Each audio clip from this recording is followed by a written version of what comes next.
प्रिय मित्रों, यह चर्चा केवल उन लोगों के लिए है जो किसी भी रूप में शिक्षा के क्षेत्र से संबंधित हैं, या यूं कहो आजकल की प्रचलित शिक्षा से संबंधित है। तो जो पढ़ाते हैं, चाहे वो प्राइमरी स्कूल के बच्चों को पढ़ाएं, प्राइमरी के टीचर हो, बड़े टीचर हो, कॉलेज में पढ़ाते हो, ट्यूशंस करते हो, कोचिंग करते हो, किसी भी रूप में आप यदि बच्चों को पढ़ाते हैं तो आपके लिए थोड़ा सा छोटा सा संदेश है, इसको तो आप समझिएगा। देखिए, आपको अपने प्रोफेशन में या जो आप कर रहे हैं उसमें आपको स्वयं में गौरव महसूस होना चाहिए। कोई भी काम आप कर रहे हैं, जो दुकान खोलता है उसको दुकान में गौरव होना चाहिए, जो गाड़ी चलाता है उसको अपनी गाड़ी पर गौरव होना चाहिए। ये गौरव इसके लिए नहीं कि आपके लिए एक मतलब महिमा मंडन करने के लिए, पर आपकी खुशी उससे जुड़ी है, आपकी प्रसन्नता उससे जुड़ी है। अगर आप अपने काम को एंजॉय नहीं करेंगे तो आप परेशानी में रहेंगे। और शिक्षकों के लिए ये होना जरूरी है, क्योंकि उनका काम एक इंसान को डील करना है। तो वो आप खुश रहेंगे तो बच्चे आपसे खुश रहेंगे, क्योंकि आप बच्चों को खुश रहना सिखा पाएंगे, क्योंकि आपसे बच्चे बहुत कुछ सीखेंगे। अब मैं इसको दूसरे फॉर्म में कहता हूँ। देखिए, महिमा मंडन से होता कुछ नहीं। आज भी आप देखिए, कोई महिला कहीं काम करती है तो वो क्या कहती है, मैं होटल में काम करती हूँ, मैं दुकान में काम करती हूँ, मैं दफ्तर में काम करती हूँ, मैं फला जगह काम करती हूँ, जो भी वो कहती है। और अगर कोई महिला घर में रहती है और काम इस प्रकार का घर से बाहर निकल कर नहीं करती, तो उससे पूछो तुम क्या करती हो, तो उसका उत्तर होता है बस मैं तो कुछ नहीं करती हूँ।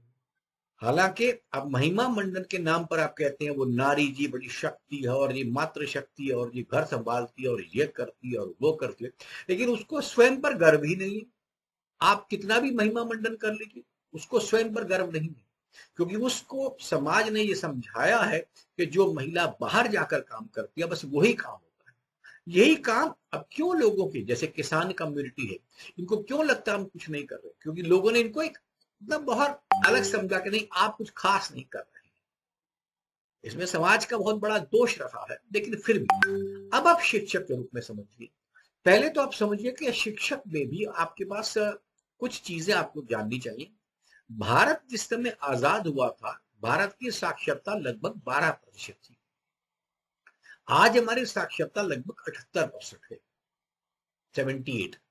फ्रॉम 12 टू 78 मीन 6.5 टाइम्स, 6.5 गुना हमने बढ़ा दिया। अब ये जो बढ़ा दिया, इसके बाद आप ये देखिए आपकी सुख सुविधाओं में कितना इजाफा हुआ।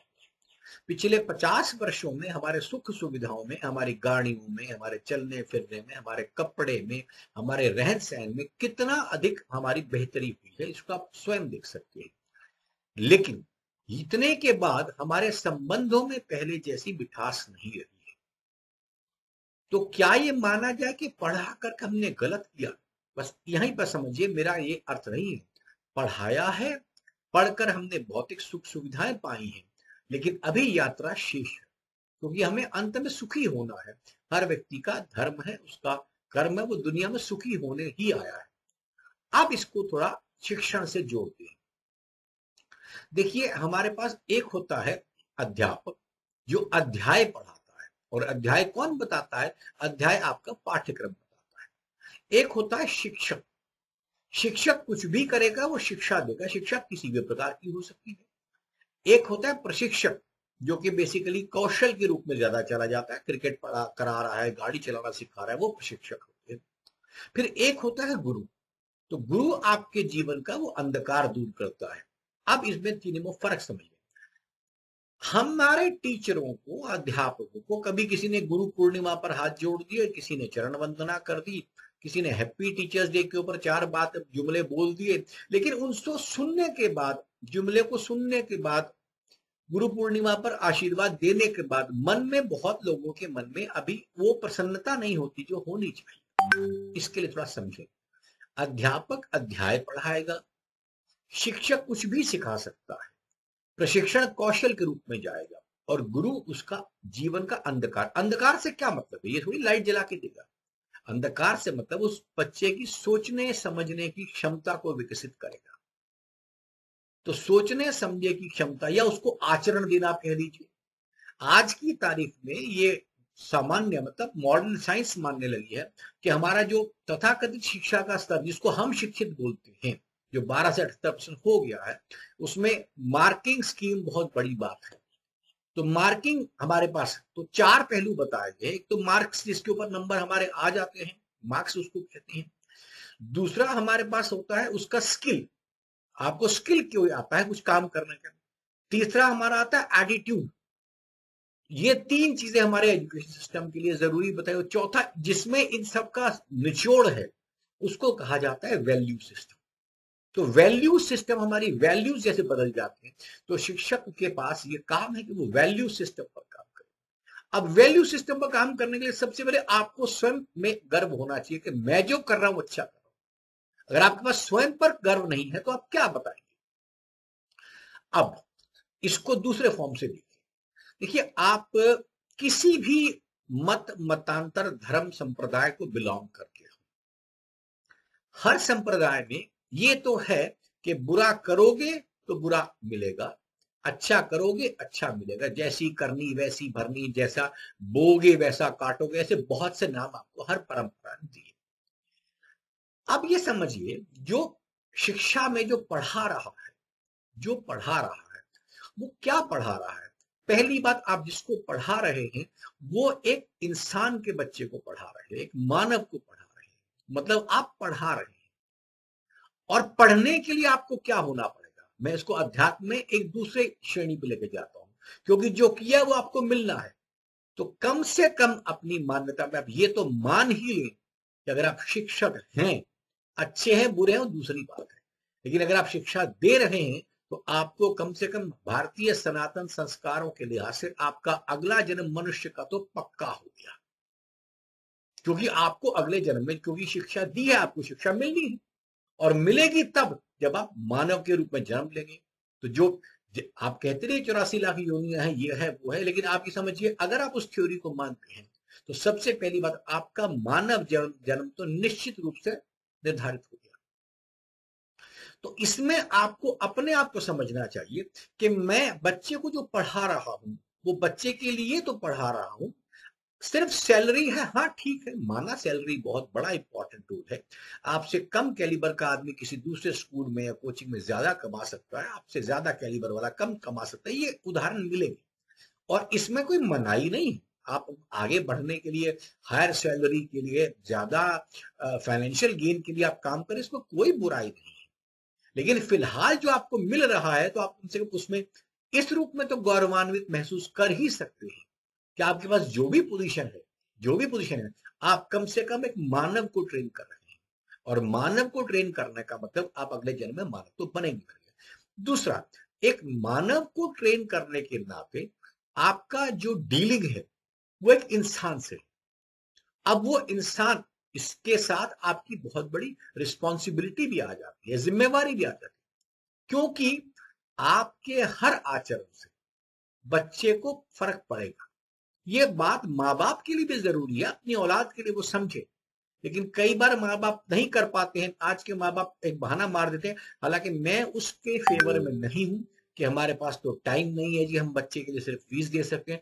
मैं व्यक्तिगत रूप से इस लाइन का या इस बातचीत का कतई विरोधी हूं कि आपका बच्चा है, आपकी जिम्मेदारी है, आपने पैदा किया तो आप भुगतिए उसको, उसको आपने पूरे ऊंचे मकाम तक लेकर आना है, ये आपकी जिम्मेदारी है। क्योंकि अगर वो समाज में अच्छा व्यक्ति नहीं बना, अगर आप अपने औलाद को परवरिश करके अच्छा आदमी नहीं बना सके, अच्छे लड़की नहीं बना सके, तो वो जिस घर में जाएगा नया समाज बनाएगा, वहां पर ना वो अच्छा टीचर बनेगा, ना अच्छा पिता बनेगा, ना अच्छा पुत्र बनेगा, ना अच्छा दफ्तर का आदमी बनेगा, कुछ भी अच्छा नहीं कर पाएगा।